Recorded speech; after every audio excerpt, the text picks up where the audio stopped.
අපි බිම් මැනුම පාඩමේ 4 වන කොටසේ දෙවන පරිච්ඡේදයත් එක්ක තමයි මේක තුලා තිබෙන්නේ. ඔබට මතක ඇති පළවෙනි පරිච්ඡේදයේදී අපි සාකච්ඡා කරපු දේවල්.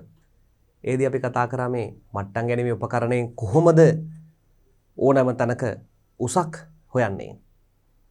එහිදී පසු දැක්ම, පෙර දැක්ම, අතරමැදි දැක්ම මෙන්න මේ වගේ සංකල්ප පිළිබඳව අපි සාකච්ඡාවට භාජනය කරා. දැන් මම ඔබත් එක්ක එකතු වෙනවා ඌනත උස ඌනත මට්ටම රිඩියුස් ලෙවල් එක. දැන් අපි TBM එකේ ලෙවල් එක හෙව්වනේ.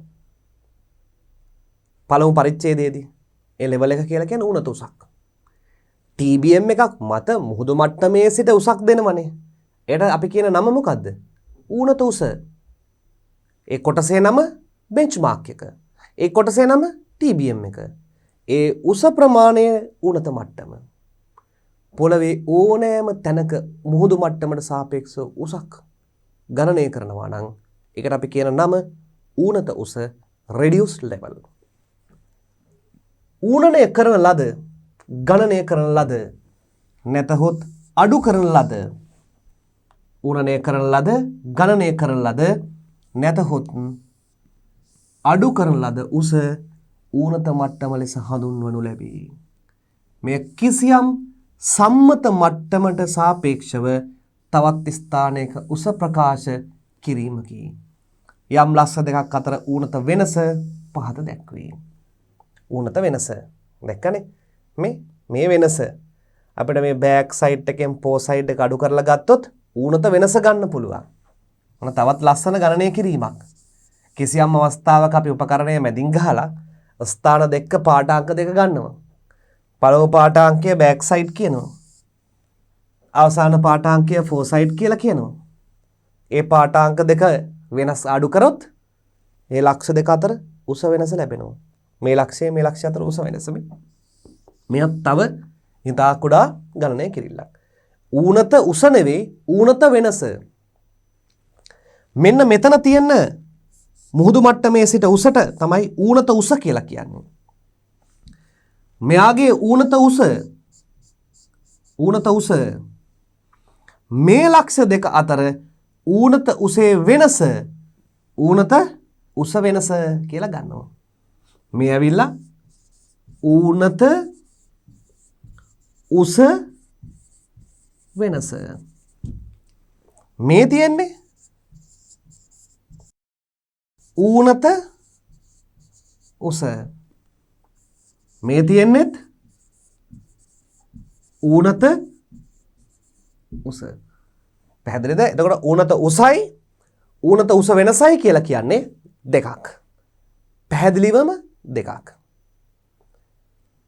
අපි පළමු පරිච්ඡේදයේ ඔබට මතක ඇති ඉදිරි පෙනුම, පසු පෙනුම, පෙර පෙනුම, අතරමැදි පෙනුම ලෙස ගණනය කිරීමක් සිදු කරා. මේ වගේ ක්‍රියාවක්. මම මේ ක්‍රියාව දෙසටම මේ පරිච්ඡේදයේත් අවධානය යොමු කරනවා. අපි උපකල්පනය කරමු මේ විදිහට පුතේ. මෙන්න මෙහිදී බෙන්ච්මාර්ක් එකකින් පටන්ගෙන ටෙම්පරරි බෙන්ච්මාර්ක් එක්කනේ ඌනත උස හොයන්න ගියේ. මේ ක්‍රියාවලියටනේ. මේ ක්‍රියාවලියට මම දැන් අගයන් දෙනවා. දැන් මේ උස වෙනස ගණනය කරන්න, ඌනත උස ගණනය කරන්න මම මේ ක්‍රියාවලියට අගයන් දෙනවා. මම මේකට අගයක් දෙනවා 150යි 300 උසක් මේටර. මුහුදු මට්ටමේ සිට. මෙය භාවිතා කරමින් මෙන්න මෙතන ඌනත උස TBM එකේ ඌනත උස කොච්චරද හොයන්න කියලා යන්න තියෙනවා. මම මේ ලබාගත් පාඨාංක වලට අගයන් මෙසේ ලබා දෙනවා. මෙන්න මේ බෑක් සයිඩ් එක ආවා කියලා හිතන්න 1250ක්. මේක ආවයි කියලා හිතනවා 1110ක්. මේ ෆෝ සයිඩ් එක මා ලැබුණයි කියලා හිතනවා 1240ක්. බෑක් සයිඩ් එක ලැබුණයි කියලා මා හිතනවා අගය මම මෙහෙම දාගන්නවා වරහන් ඇතුලේ මෙයාගේ යන් ටික වරහන් ඇතුළේ ඔබට පැටලෙන නිසා මෙයාගේ ලැබුණයි කියලා හිතනවා 1520ක්. මේ ෆෝසයිට් එක 1725ක් ලෙසත් බෑක් සයිඩ් එක 1075ක් ලෙසත් අවසාන ෆෝසයිට් එක 1340ක් ලෙසත් ලැබුණයි කියලා මා අගයන් ටික යොදා ගන්නවා. කොමක්ද පුතේ සිදු වූයේ? ආයෙත් බලන්න. අපි පළමු පරිච්ඡේදයේ බෑක් සයිඩ් ෆෝසයිට් ඉන්ටර්මීඩියට් සයිට් හඳුනා දීම සඳහා භාවිතා කරන රූප සටහන සහ ඒ උදාහරණයට හරණයටම මා අගයන් ලබා දුන්නා. බෙන්ච්මාර්ක් එක 150යි 300ක් ලෙසත් TBM අගය ඒ ආශ්‍රයෙන් ගණනය කිරීමට මට්ටම් ගැනීමේ ක්‍රියාවලියක් සිදු වෙනවා. එහිදී බෑක් සයිට් එක 1250ක් ලෙසත් ඉන්ටර්මීඩියට් සයිට් එක 1110ක් ලෙසත් ෆෝසයිට් එක 1240ක් ලෙසත් එයාගේ බෑක් සයිට් එක 1520ක් ලෙසත් නව චේන්ජින් පොයින්ට් එකේ පළමු පාඨාංකය 1725ක් ලෙසත් එහි බෑක් සයිට් එක 1075ක් ලෙසත් ෆෝසයිට් එක 1340ක් ලෙසත් අපි ගමු. මේ අගයන් ටික භාවිතා කරමින් මා සුළු කරන්න යනවා බෙන්ච්මාර්ක් එකේ අගය. බෙන්ච්මාර්ක් එකේ අගය. හරි. දැන් අපි කලින් ගණනය කිරීමක් සිදු කරානේ මතකනේ BM එකේ උස උණත උස හෙව්වා. ඒ දැනුමත් දැවව භාවිතා කරන්න.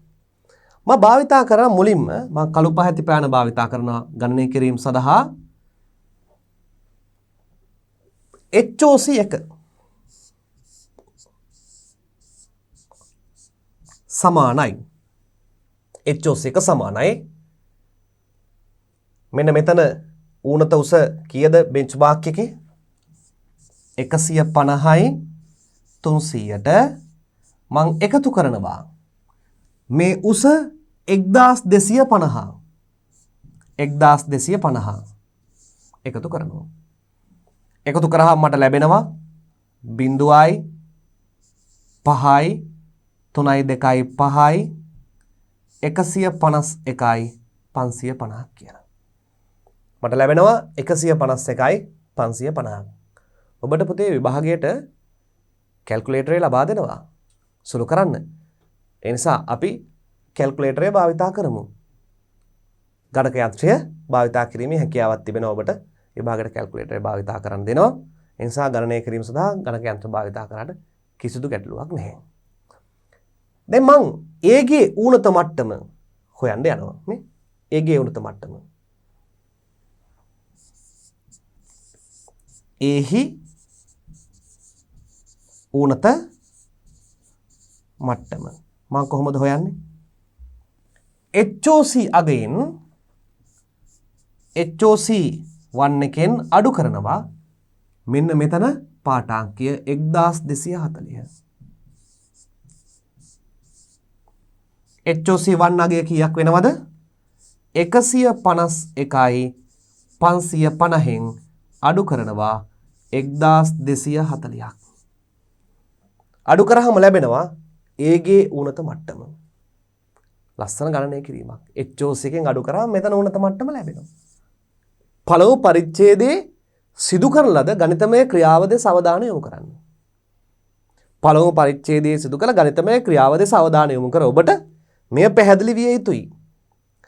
මා මේ අඩු කරාම මට ලැබෙන උත්තරය 0.0ක් 0යි 5න් 4ක් 1යි 5න් 2ක් 3යි.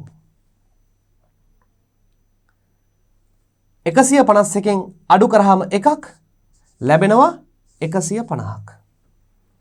මට ලැබෙන උත්තරය කීයක් කියලාද? 150ක් කියලා ලැබෙනවා. මට ඒ විදිහටම මට ඒ ආකාරයටම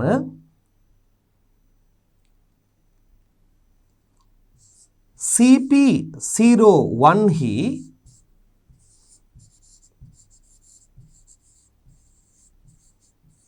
ඌනත මට්ටම හොයන්න පුළුවන්. මෙතන ඌනත මට්ටමත්. ඒටත් බලපාන්නේ HOC1 එකනේ. ඒටත් බලපානවා HOC1 එක. HOC1 එකෙන් අඩු කරනවා මේ උස කොච්චරද පුතේ? 1240යි. 1240යි. HOC1 එක මේ HOC1 එකෙන් A හොයන්නත් පුළුවන් CP1 හොයන්නත් පුළුවන්. අඩු කරනවා. HOC1 එක 151යි 550. 151යි 550න් අඩු කරනවා 1240ක්. අඩු කරාම බිඳුවෙන් බිඳුවයි 5න් 4ක් 1යි 5න් 2ක් 3යි 310යි. 151න් එකක් අඩු කරාම මට ලැබෙන උත්තරේ 150ක් කියලා. 150යි 310යි. මෙයාගේ උණත මට්ටම හම්බුණා. දැන් ඔබ මදකට මේ පැත්ත අමතක කරන්න. මේ දෙපැත්ත අමතක කරන්න. අමතක කරාම මේ තනි තියෙන ලයින් එකේ HOC2 හොයන්න නම් මෙයාගේ උණත මට්ටමට 1520 එකතු කරනවා. CP1 ගේ උණත මට්ටම මම හොයාගත්තා කොච්චරද? 150යි 310යි. මෙයාගේ උණත මට්ටමට මේ උස එකතු කරාම HOC2 ලැබෙන්න ඕනේ. මෙයාගේ උණත මට්ටමට මේ උස 1520 එකතු කරාම කවුරු ලැබෙන්න ඕනද? HOC2 වගේ ලැබෙන්න ඕනේ. මෙයාගේ කොච්චරද? 1520යි. CP2 උණත මට්ටම 150යි 310යි. එම නිසා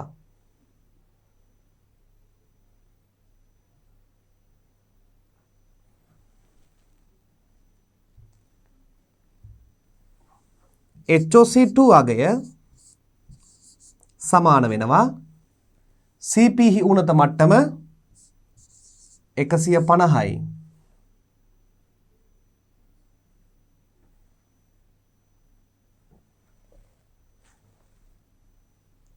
මෙතනදී පොඩි වෙනස්කමක් සිදු වෙන්න ඕනේ.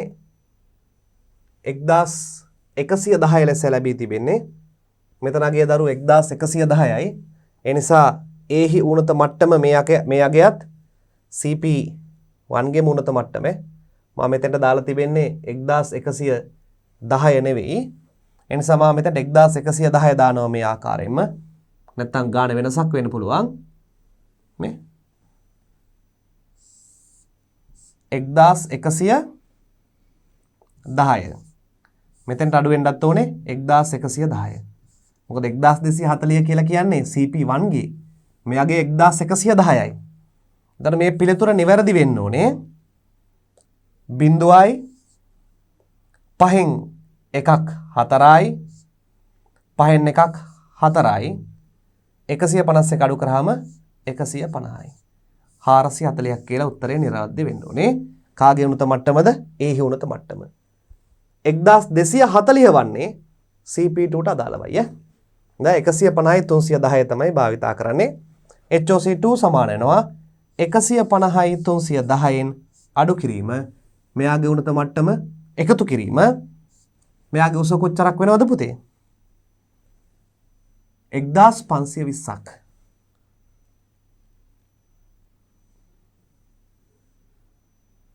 1520ක්.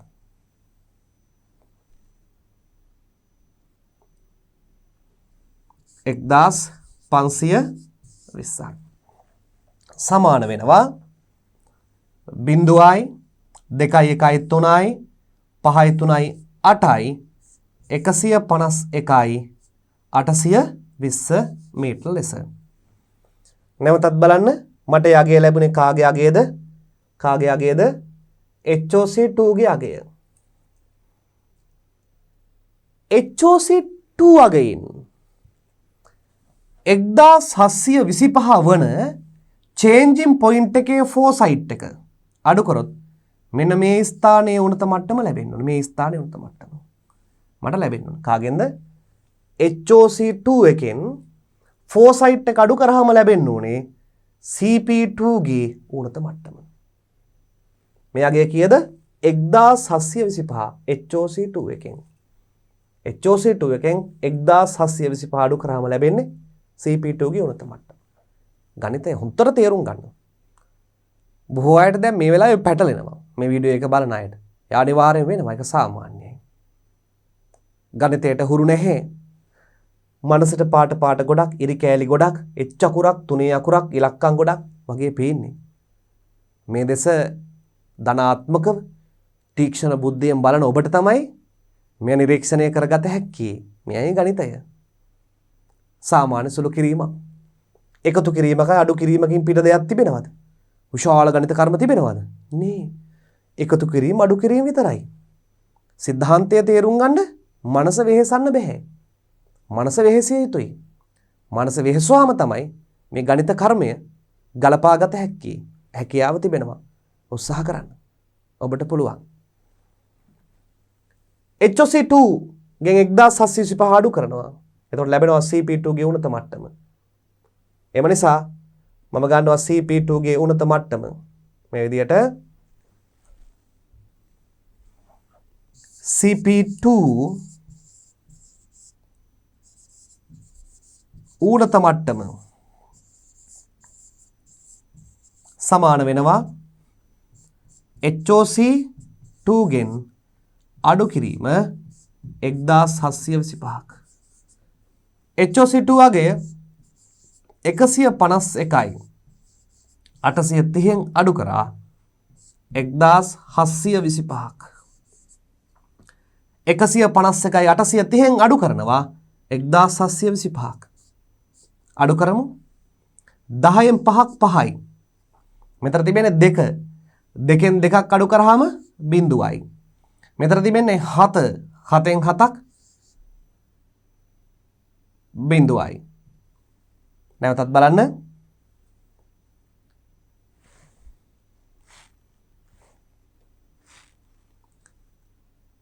මෙතන බිඳුව 10ක් ගත්තාම 10න් 5ක් 5යි. මෙතන තිබෙන 2 2න් 2ක් අඩු වුණාම බිඳුවයි. මෙතන තිබෙන්නේ 8 8න් 7ක් අඩු වුණාම 1යි. 151න් එකක් අඩු වුණාම 150යි. 150යි 105යි CP2 ගේ ඌණත මට්ටම. අන CP2 ගේ ඌණත මට්ටම හම්බුණා. එහෙමනම් මට HOC3 එක ගණනය කරන්න පුළුවන්. HOC3 එක ගණනය කරන්න පුළුවන්. කොහොමද පුතේ? HOC3 එක වෙන්නේ CP2 ගේ ඌණත මට්ටමට මෙන්න මේ උස. ඒ කියන්නේ කීයද? 1075 එකතු කරාම. CP2 ගේ ඌණත මට්ටමට 1075 එකතු කරාම මට ලැබෙනවා HOC3 එකේ.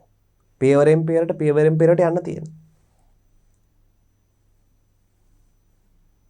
1075 අගේ බලන්න 1075.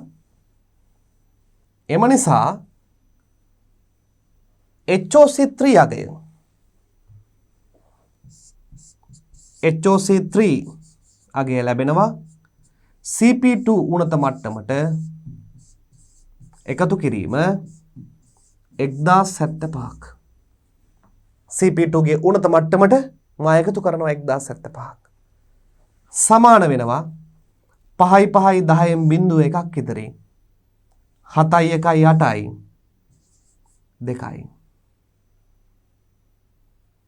එකතු කිරීම 151යි. ඔන්න HOC3 අගය ලැබුණා. HOC3 අගය ලැබුණා. එමනම් මට ඊටාම ලේසියෙන් TBM අගය ගණනය කරන්න පුළුවන්. මට ලේසියෙන්ම TBM අගය ගණනය කරන්න පුළුවන්. කොහොමද දරුවෝ ගණනය කරන්නේ? HOC3 අගයෙන් මම අඩු කරනවා 1340.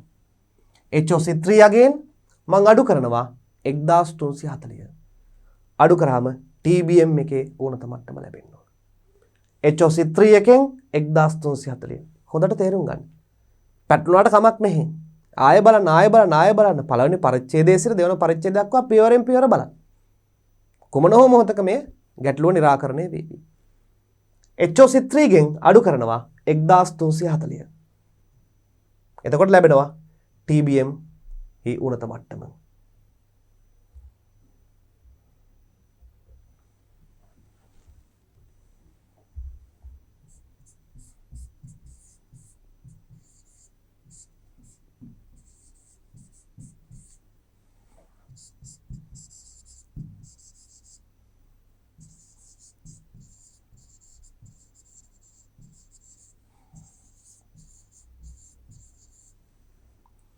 HO3 අගය 151යි 280 ඍණ 1340 සමානයි.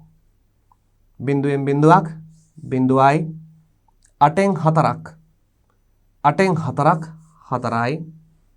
මෙතන තිබෙන්නේ 2 එකක් ගත්තාම 12යි 12න් 3ක් අඩු කරාම 9යි 151 එකක් ගියාම 150යි 150යි අඩු කරාම 149යි. ඔන්න සුළු කිරීම. පැහැදිලිද? 149යි 940ක TBM අගය අපට ලැබෙනවා. මා නැවතත් ඒ ගණනය කිරීම ඔබට සිදු කර පෙන්නන්නම්. ගණනය කරපු රටාව බලා ගන්න.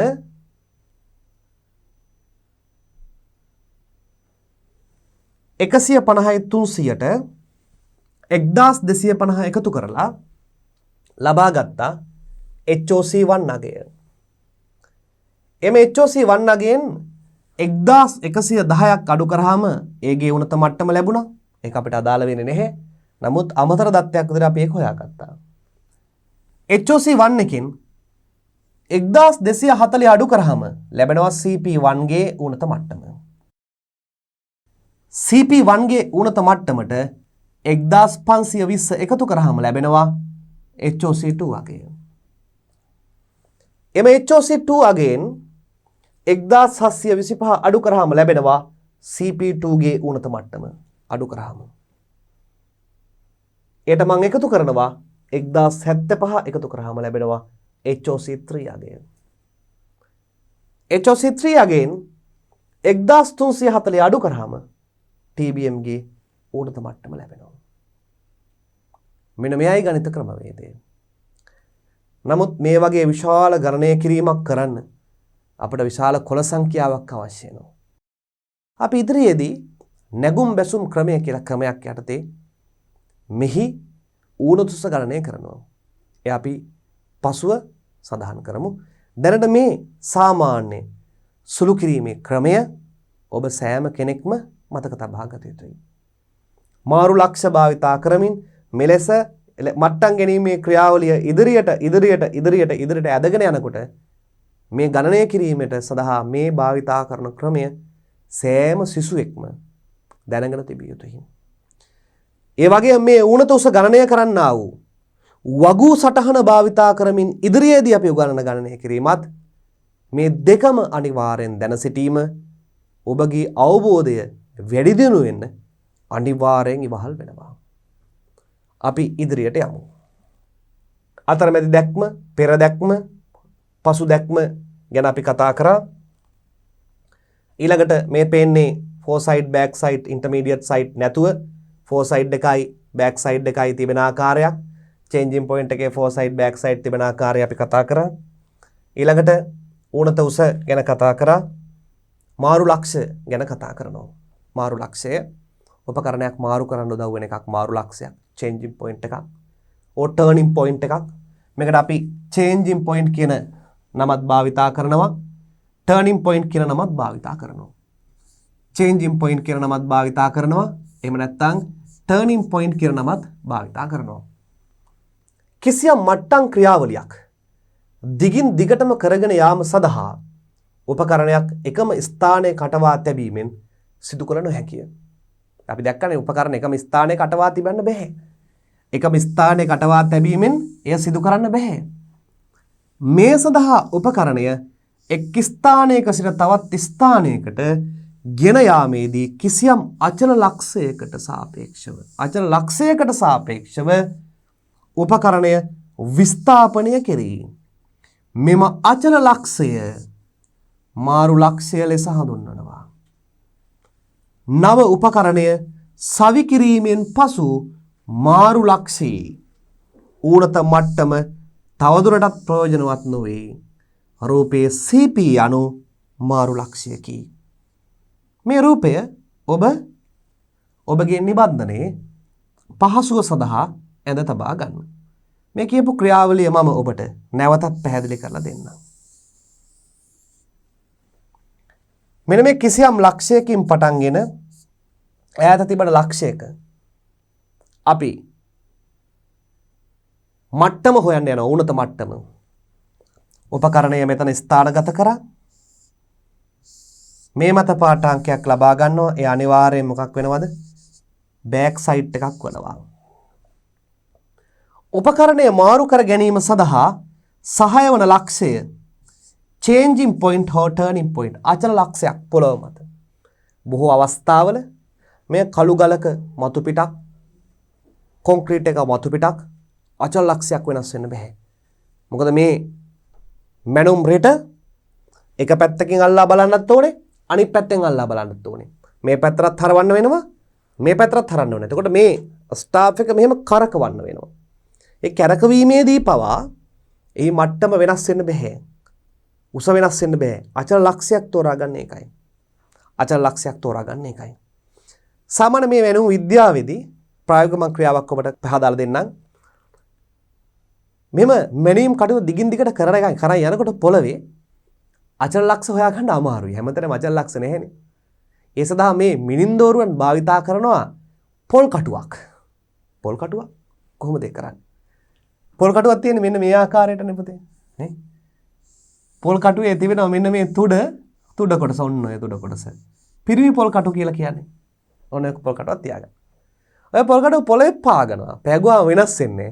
ඔය පොල් කටුවේ තුඩ උඩ තමයි බොහෝ අවස්ථාවල තියාගන්නේ මේ මට්ටම් රෙට. කරකවන්න පුළුවන් දෙපැත්තට. පොඩ්ඩක්වත් වෙනස් වෙන්නේ නැහැ. ඒක විතර විමතිලා පොඩ්ඩක් පාගත්තාම පොළවට පාගත්තාම අචල ලක්ෂයක් අපිට කෘතිමව හදා ගන්න පුළුවන්. අනේ භාවිතා කරනවා මට්ටම් ගැනීමේ ක්‍රියාවලිය මිනින්දෝරුවන් තමයි කටයුතු ඉස්සරහට කරගෙන යන්නේ.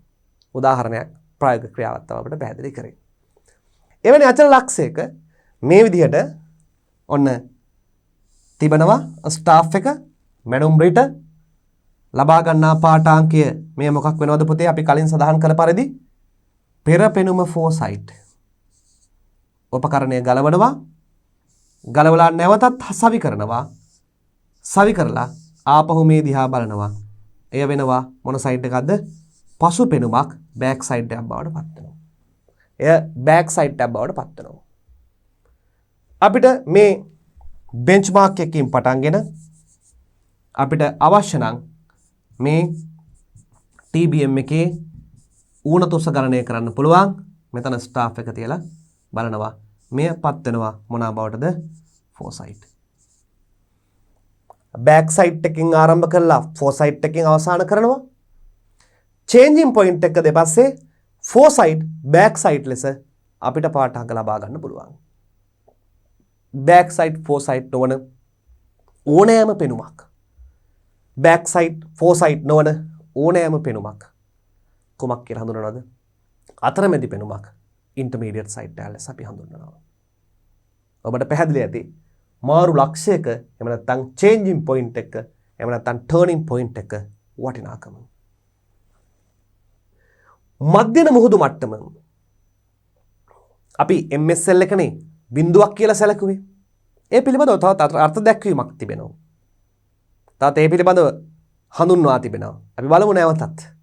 එය තලමිතියේදී ලබා ගන්නා පාඨාංක වලින් පොළව විවිධ ස්ථානවල උස සොයනු ලැබේ.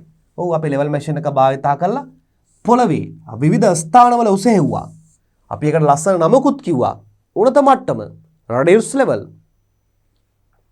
මෙහිදී කිසියම් සම්මත මට්ටමකට සාපේක්ෂව උස සෙවීම සිදු කරනු ලැබේ. ඔව්. සම්මත මට්ටම මොකද්ද? MSL එක. mean sea level එක. ඒකට සාපේක්ෂව තමයි අපි උස ගණනය කරේ. මෙහිදී ඕනෑම සම්මත මට්ටමක් යොදා ගැනීමේ නිදහස ඇතත් සාමාන්‍යයෙන් බොහෝ රටවල් මධ්‍යම මුහුදු මට්ටම සම්මත මට්ටම ලෙස ගනියි. මධ්‍යම මුහුදු මට්ටම සම්මත මට්ටම ලෙස ගනියි. මෙම මුහුදු මට්ටම නිර්ණය කිරීමට සම්මත පරිදි වසර 19ක් තිස්සේ සෑම පැයකට වරක්ම යම් ස්ථානයක මුහුදු මට්ටම මැන එහි මධ්‍යනය සොයනු ලැබේ. වසර 19ක් සෑම පැයකට වරක්ම යම් ස්ථානයක මුහුදු මට්ටම මැනලා එයාගේ මධ්‍යනය අරගෙන තමයි MSL එක හදන්නේ. ලොකු කාර්යයක්. අවුරුදු 19ක් බලන්න එපා. ඒක මිනින්දෝරු දෙපාර්තමේන්තුවේ කාර්යභාරයක්. උසස් මට්ටම් ගැනීමේ ක්‍රියාවල කාර්යභාරයක්. ආසන්න වශයෙන් දල වශයෙන් මතකයේ තියාගත්තාම ප්‍රමාණවත්. මෙම ක්‍රියාවලිය සාමාන්‍යයෙන් ස්ථාන බොහෝ ගණනකදී සිදු කර තලයක් ලෙස දාගෙන ය සම්මත මට්ටමක් ලෙස සලකා රටක අභ්‍යන්තරයේ විවිධ ස්ථානවල ඌනත උස ගණනය කෙරේ. මධ්‍යන මුහුදු මට්ටම පහත දැක්වී. මේ විදිහට මධ්‍යන මුහුදු මට්ටම අපිට ගන්න පුළුවන් කිසියම් තලයකට සාපේක්ෂව MSL එක 0.0.0 කියලා ගන්න පුළුවන්. ඊට සාපේක්ෂව පෘථිවියේ ඕනෑම තැනක ඌනතොස 520යි 330 ඔන්න ඔය වගේ අගයක් ප්‍රකාශ කරලා අපිට TBM එකක් හෝ බෙන්ච්මාර්ක් එකක් හදා ගන්න පුළුවන්. බෙන්ච්මාර්ක් එකක් හෝ ටෙම්පරරි බෙන්ච්මාර්ක් එකක් අපිට සාදා ගැනීමට හැකියාව තිබෙනවා. MSL එකට සාපේක්ෂව. දෘෂ්ටි රේඛාව. කුමක්ද මේ දෘෂ්ටි රේඛාව කියලා කියන්නේ? මට්ටම් උපකරණයක දුරේක්ෂයේ ඇති අවනත ප්‍රකාශ කේන්ද්‍රය, උපනත ප්‍රකාශ කේන්ද්‍රය හා ඇස යාකරන රේඛාව දෘෂ්ටි රේඛාවයි. මේ තිබෙන දෘෂ්ටි රේඛාව. අවනත, උපනත ඇස යාකරන රේඛාව. ඔන්න ඔය රේඛාව දෘෂ්ටි රේඛාව. මේ මැෂින් එකේ හරස් කැපුමක් තිබෙන්නේ. අවනත කාචය, උපනත කාචය, අවනත කාචය ඇස යාකරන හරිමැදි යාකරන රේඛාවට දෘෂ්ටි රේඛාව කියලා කියනවා. ඔය රේඛාවනේ අපි HOC එක කියලා ගත්තේ. එහෙම නැත්නම් HOI කියලා ගත්තේ. HOC හෝ HOI. ඔය HOI එක තමයි අපි අවනතෙන් පේන හරස් කෙඳි. මේ තියෙන හරස් කෙඳි. හරස් කෙඳි වල මධ්‍ය හරහා යන්නේ. මේ මධ්‍ය හරහා යන්නේ ඕක. මේ ඇස තබා බැලුවාම මේ දෘෂ්ටි රේඛාව තමයි හරස් කෙඳි මධ්‍ය හරහා යන්නේ. මෙන්න මෙතෙන්ට සමපාත වන මට්ටම් රෙටි පාඨාංකය තමයි නිවැරදි පාඨාංකය ලෙස ගන්නෙ. මට්ටම් රෙටි පාඨාංකය තමයි නිවැරදි පාඨාංකය ලෙස අපි ගණනය කිරීම වලට ගත්තේ ස්ටාෆ් රීඩින් එක කියලා ගත්තේ. මේ පාඨාංකය. දෘෂ්ටි රේඛාව. සමාන්තර රේඛාව. line of collimation, height of collimation, උස මුහුදු මට්ටමේ සිට අර දෘෂ්ටි රේඛාවට උස මට්ටම් උපකරණෙහි සිරස් තිරස් හරස් කෙඳි ඡේදනය වන ස්ථානය සහ අවනසේ ප්‍රකාශ කේන්ද්‍රය යවන රේඛාව සමාන්තර රේඛාව මේ නමින් හැඳින්වේ. අන කොලිමේෂන් ලයින් එක, කොලිමේෂන් හයිට් එක HOC කියලා ගත්තේ මුහුදු මට්ටමේ ඉඳන් උස. HOC එක සමාන්තර රේඛාව. කේන්ද්‍රය යවන රේඛාව. එකම තමයි කියන්නේ. line of sight, line of collimation. line of sight, line of collimation. දෘෂ්ටි රේඛාව සමාන්තර රේඛාව. ඒට උස height of collimation. height of collimation හෝ instrument height. instrument height කියලා අපි හඳුන්වනවා. instrument height එක හෙව්වේ කොහොමද? HOC එක හෙව්වේ කිසියම් ස්ථානයක උණත උසට එම ස්ථානයේ උඩ තිබෙන ස්ටාප් රීඩින් එක අගය. කිසියම් ස්ථානයක උණත උසට ස්ටාප් රීඩින් එක තියලා ඒක එකතු කරගත්තාම මෙන්න මේ අර දෘෂ්ටි රේඛාව හරහා යන උස අපිට ලැබෙනවා. මුහුදු මට්ටමේ ඉඳලා උස ලැබෙනවා. පළමු පරිච්ඡේදය සහ දෙවන පරිච්ඡේදය නැවත නැවත බලන්න. මෙතනින් ඉදිරියට ඔබව රැගෙන යාම සඳහා ඉදිරි ගණනය කිරීම සඳහා මෙතෙක් උගන්වපු දේවල් තාම නිර්වද්‍යව හොඳ අවබෝධයක් තිබ්බොත් ඉදිරි පාඩම් කොටස නිසක වශයෙන්ම ඔබට තේරෙනවා. මට්ටම් ගැනීමේ ක්‍රියාවලියකදී භාවිතාන උපකරණ ගැන අපි බලමු. අපි දන්නවා මේ වෙනකොට අපි කතා කරලා ඉවරයි. ප්‍රධාන කොටස් තුනක් තිබෙනවා. මොකද්ද කොටස් තුන? මට්ටම් උපකරණය, ලෙවල් මැෂින් එක, එය රඳවන කණු තුන, ට්‍රයිපෝඩ්, තෙපාව, මට්ටම් යටිය ලෙවලින් ස්ටාෆ්, ස්ටාෆ් එක කියලා කියනවා. ලෙවලින් ස්ටාෆ්, මට්ටම් යටිය. ඔන්න ඔය තුන තමයි භාවිතා කරමින් ඔය ගණනය කිරීමේ ක්‍රියාවලිය අපි සිදු කරේ. මට්ටම් උපකරණය ලෙවලින් ඉන්ස්ට්‍රුමන්ට් එක ගැන කුඩා හැඳින්වීමක් තිබෙනවා. අපි බලමු කුමක්ද මේ තිබෙන්නේ කියලා. විවිධ කොටස් යොදා ගනිමින් නිපදවා ඇති සෑම මට්ටම් උපකරණයකම පොදු මූලධර්මය වී ඇත්තේ උපකරණය තුලින් සිරස් රේඛාවක් දැකීමේ අරමුණයි. ලස්සන ප්‍රකාශයක්. ඇස තබා බලනකොට හරස් කෙඳි මැදිය හරහා යන තිරස් රේඛාවක් නිර්මාණය කර ගැනීම. ඒ තිරස් රේඛාව පොළවට හරියටම පොළව හරහා යන සිරස් රේඛාවට අංශ කණුවක් වූ ලම්බක තලයක ගමන් කරන දෘෂ්ටි රේඛාවයි. ඔන්න ඔය රේඛාව හරියටම අංශ කණුවක් ලම්බකව හදා ගැනීම තමයි ඕනෑම මට්ටම් ගැනීමේ උපකරණයක අවශ්‍යතාවය. සමහර අවස්ථාවලදී උපකරණය තුළින් යටිකුරු ප්‍රතිබිම්බයක් ලැබෙන ලෙසද උපකරණ නිර්මාණය කර ඇත. දැන් අපි ටෙලස්කෝප් එක තුළින් බලනකොට ඈත ප්‍රතිබිම්බයක් පේන්න එපයි. ඒ ප්‍රතිබිම්බය කුමක්ද? අපි කවුරුත් දිහා බලන්නේ නැහැ ඒකෙන්. දුරේක්ෂකකින් ඈත පිර වස්තුවක් නේ බලන්නේ. මේ ලෙවල් මැෂින් එකේ තන දුරේක්ෂයෙන් අපි බලන එකම එක කෙනා, එකම එක පුද්ගලයා. පුද්ගලයා නෙවෙයි. උපකරණය මොකද්ද? මට්ටම් රිට. මට්ටම් රිට කියන්නේ මොකද්ද? මීටර කෝදුවක් වගේ දෙයක්. එය මිලිමීටර් 5න් 5ට ක්‍රමාංකණය කරලා තියෙන කෝදුවක් ලෙස ගන්න පුළුවන්. සෑම උපකරණයකම දුරේක්ෂය තුළින් නිරීක්ෂණය කළ විට සිරස්සා හරස් කෙඳි රේඛා දෙකක් දැකිය හැක.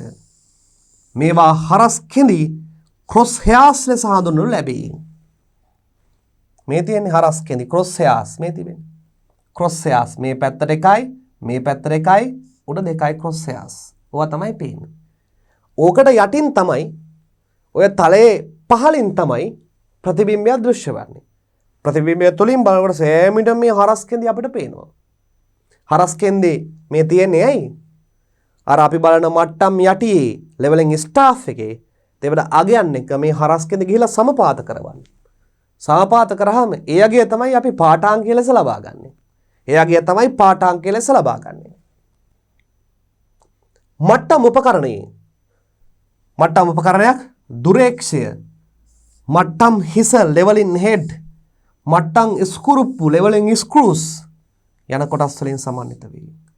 දුරේක්ෂය හරස් කෙඳි රූපේ දැක්වේ. මේ දුරේක්ෂය හරස් කෙඳි රූපේ දැක්වෙනවා.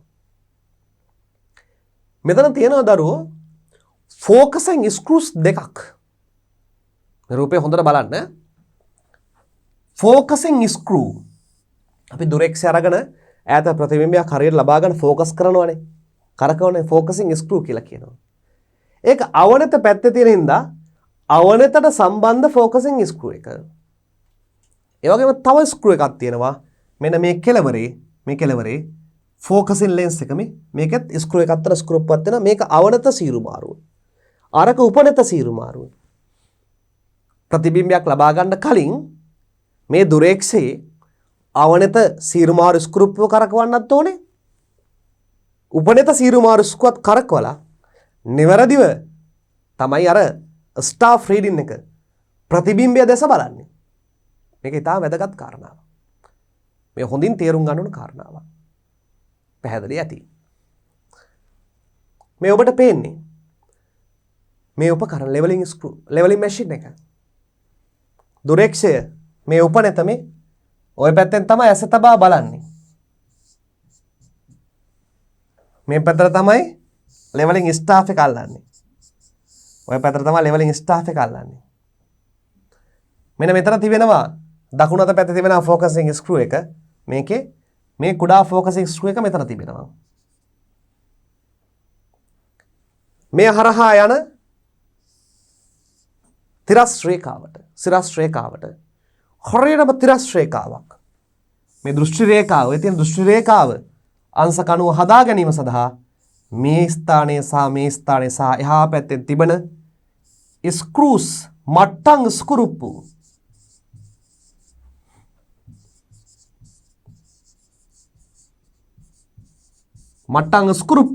සහාය වෙනවා. ඒ මට්ටම් ස්කුරුප්පු වලින් ලෙවල් කරාම මේ තලය හරියට අංශ කණුවක් වෙලාද කියලා බලන්න. මෙන්න මෙතන තියෙනවා වායු බුබුලක්. ඒ වායු බුබුල මෙන්න මේ විදිහට තියෙනවා. ඔන්න ඔය විදිහට. ඒ වායු බුබුලේ වායු බුබුල මෙන්න මේ මැදට පැමිණියාම මේ ස්ක්‍රූස් කැරකුවා මේ හරියට මැදට ගන්න පුළුවන්. ඒ ක්‍රියාව ඉදිරියේදී අපි ඔබට කියලා දෙනවා. මැදට ගත්තාම මේ ලයින් එක හරියට මාංශ කණුවක් සෑදෙනවා කියලා කියනවා. දෘෂ්ටි රේඛාව ඔන්න ඔකටනේ අපි කියන්නේ HOC එක කියලා. HOC එක එහෙම නැත්නම් HOI height of instrument, height of collimation මේ කියනවා. ඕකට සාපේක්ෂව තමයි අපි මැනීම් කටයුතු සිදු කරන්නේ. දැන් අපිට ඉතාම පැහැදිලි ඇති මේ ක්‍රියාවලිය පිළිබඳව. ගණිතමය ක්‍රියාවලියක්. ඕක කරන්න තමයි අපි මෙච්චර දඟලන්නේ. මේක නිකන් නෙමෙයි මේක තෙපාව මත තමයි හිටවන්නේ. තෙපාව පොළවේ සම්බන්ධ කරන තෙපාවක් කණු තුනක් තියෙනවා. මේ ආකාරයට කණු තුනක් තිබෙනවා. මේ රූපයෙන් ඔබට එය ඉතා පැහැදිලිව පේනවා තෙපාව. මේ තියෙන තෙපාව කණු තුනක්. මේ කණු තුන මත හෙඩ් එක මත තමයි යටින් ස්ක්‍රූප්පුවක් දාලා මේ උපකරණය සම්බන්ධ කරන්නේ. මේ තෙපාවට නෝ ස්ක්‍රූප්පුවක් ටිකක් තරමක විශාල ස්ක්‍රූප්පුවක්. ඒ ස්ක්‍රූප්පුව මැෂින් එක ගොඩින් අල්ලගෙන මේ යටින් ස්ක්‍රූප්පුව දාලා අත යටින් දාලා මේක කැරකුවාම ෆික්ස් වෙලා හිර වෙනවා. පොඩ්ඩක්වත් හෙල්ලෙන්නේ නැහැ. ඊට පස්සේ තමයි මේ තියෙන මේ ස්ක්‍රූප්පු තුනක් ඔබට පේන තියෙනවනේ. ඔය ස්ක්‍රූප්පු තුන කරකවන ක්‍රමවේදයක් තියෙනවා. ඒ ක්‍රමවේදයට කරකවලා මේ වායු බුබුල එහා පැත්තම වායු බුබුල පේන තියෙන්නේ. එහා පැත්තේ වායු බුබුල හරියටම මැදට අරගෙන මේ මට්ටම් කරගන්න පුළුවන්. අපි කරනවා මට්ටම් කිරීම. මේ පැත්තෙන් තමයි ඇස තබා බලන්නේ. මේ ලෙවලින් ස්ටාෆ් එක අනිත් පැත්තට දාන්න ඕනේ. මේ ස්ටාෆ් එක අනිත් පැත්තට තමයි බලන්නේ. මේකෙන් තමයි ඇහැ තබන්නේ. ඇහැ තබලා බලලා මෙතන ફોකසින් ස්ක්‍රූ එක කරකවලා හරස්කෙදි හදා ගන්නවා. මෙන්න මේ ફોකසින් ස්ක්‍රූ එක මේ තියෙන්නේ. මේ ફોකසින් ස්ක්‍රූ එක හරියට කරකවලා මේ ස්ටාෆ් එකේ නිවැරදි ප්‍රතිබිම්බයක් අපි ලබා ගන්නවා පාඨාංක කියවා ගැනීම සඳහා. ඒ වගේම ඔබට මේ පේන ලෙවලින් ස්ටාෆ් එක බලමු. අපි තෙපාව ගැන සඳහන් කළෙමු. මට්ටම් උපකරණයේ පොළොව මත ස්ථාවර සවිකිරීම සඳහා පහත රූපයේ පරිදි තෙපාවක් භාවිතා කරනු ලැබේ. අවසන් වශයෙන් උපකරණ තිරස්ස ඇටවීමට තෙපාවේ පාද දිග අඩු වැඩි කළ හැකිය. මේ තෙපාවේ පාද දිග අඩු වැඩි කරන්න පුළුවන්. දැන් හැම පුද්ගලයාම එක උසක් නැහැනේ. සමහර උස වැඩි, සමහර උස අඩුයි. මේ පුද්ගලයාගේ තරම අනුව උස අඩු වැඩි කරලා එකිනෙකට තල තුනක මේ තෙපාව හදලා අපිට මට්ටම් ගැනීමේ කාරණාව කරන්න පුළුවන්. ඒ සඳහා තෙපාව සීරු මාරු කිරීම සඳහා තෙපාවේ ස්ක්‍රූප්පු තියෙනවා. ඒ වගේම අපි එනවා මට්ටම් යටිය ලෙවලින් ස්ටාෆ් එකට.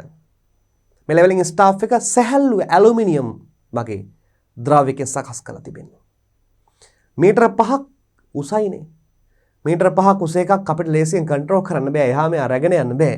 ඒ නිසා මෙය අපිට හකුලවා තිබෙන්නේ. කෑලි 5කට සමහර ඒවා හකුලවා තිබෙනවා. සමහර ඒවා කෑලි 3කට හකුලවා තිබෙනවා.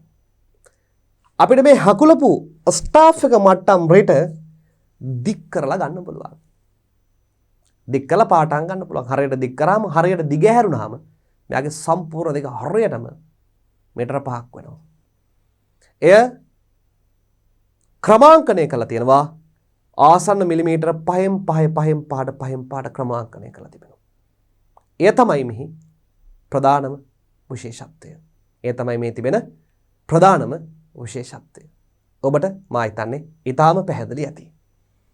සැහැල්ලු ලෝහයකින් හෝ ලී හෝ ප්ලාස්ටික් වැනි අමුද්‍රව්‍යයකින් නිපදවා ඇති මෙම ක්‍රමාංකණය කරලද ඍජු දණ්ඩකි මට්ටම් ගැනීමේ ක්‍රියාවලියදී උපකරණ තුළ නිරීක්ෂණය කර පාඨාංක කියවීමට හැකිවන පරිදි මෙම අංකණය කර ඇත. ඕන දැන් අපි ඉගෙන ගත්තා. අපි අධ්‍යයනය කරා මේ උපකරණයේ කොටස් පිළිබඳව. අපි ඊළඟ තුන්වන පරිච්ඡේදයේදී ලෙවලින් ස්ටාෆ් එකේ කොහොමද මේවා ක්‍රමාංකණය කරලා තිබෙන්නේ? කොහොමද ලෙවලින් ස්ටාෆ් එක පාඨාංක අපි කියවන්නේ? එවැනි දේවල් එක්ක තවත් මේ මට්ටම් ගැනීමේ ක්‍රියාවලියේ ප්‍රායෝගිකත්වය ගණන් සෑදීම සඳහා අපි සූදානම් වෙමු.